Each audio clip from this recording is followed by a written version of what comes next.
I'm moving houses, or I've moved house today. I'm exhausted. I'm just going to say that from the get off. But anyway, it's not about me. It's about the Manosphere. I watched it with Louis Theroux exposing these so-called high value men who think that the best way to become or be men is to control everything and everyone around them. And, you know, we were exposed to Myron Gaines, HS Tiki Toki, that gingerhead guy, who else? And I think the other streamer who's now become a Muslim, quote unquote, conspiracy theorist.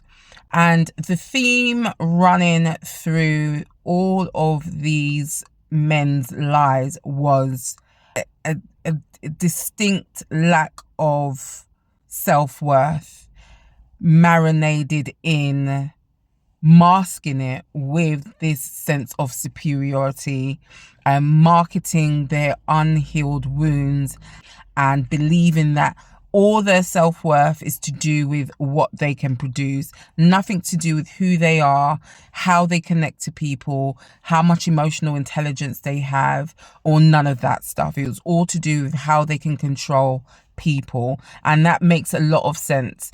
I'm really kind of concerned with the messages that they've kind of marketed to other or to young men who are seeing these types of human beings and thinking that, yeah, they've got a point because maybe someone rejected them a few years ago, and how dare they, and then therefore they kind of create this persona of believing that they have to control in order to be of high value, and also they have to, for want of a better word, dominate to be of high value. All of these things are unhealed wounds.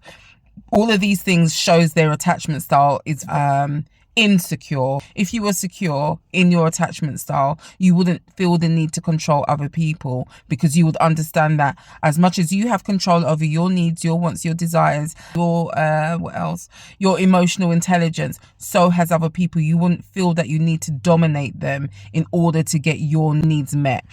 And if you were someone who is of a secured attachment, you wouldn't need or feel that in order to be seen as high value, you have to lower someone else's value. And, you know, the Louis Theroux documentary really just highlighted how much of a mask they're putting on for social media, for, you know, clickbait, for more followers, for money. Yeah, they have very low self-esteem, and it's masked with this bravado, this so-called machoism, this so-called dominance, and doing things that they say that they're against and marketing and profiting off it makes no sense. Absolutely makes no logical sense. These people really just need some therapy. These people just really need to talk about the issues they had.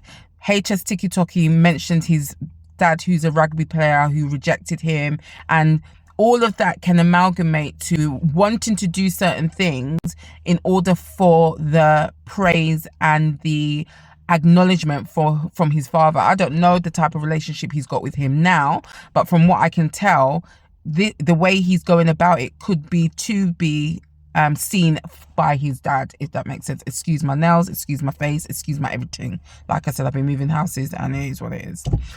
So yeah, the long and short of what I wanted to say is just that, yeah, there's a lot of hurt that I could hear through these men and how they present themselves, and not wanting to present themselves as being weak, not wanting to present themselves as being beta men, not wanting to present themselves as being physically not strong. I think I have a lot of empathy because of what I do.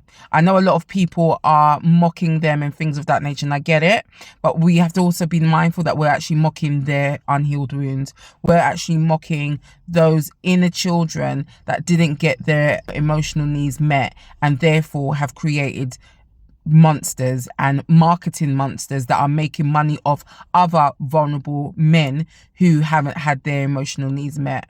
So I think we should just be mindful of that, and that's really all I want to say. I just wanted to add my 2 pence, so that's it.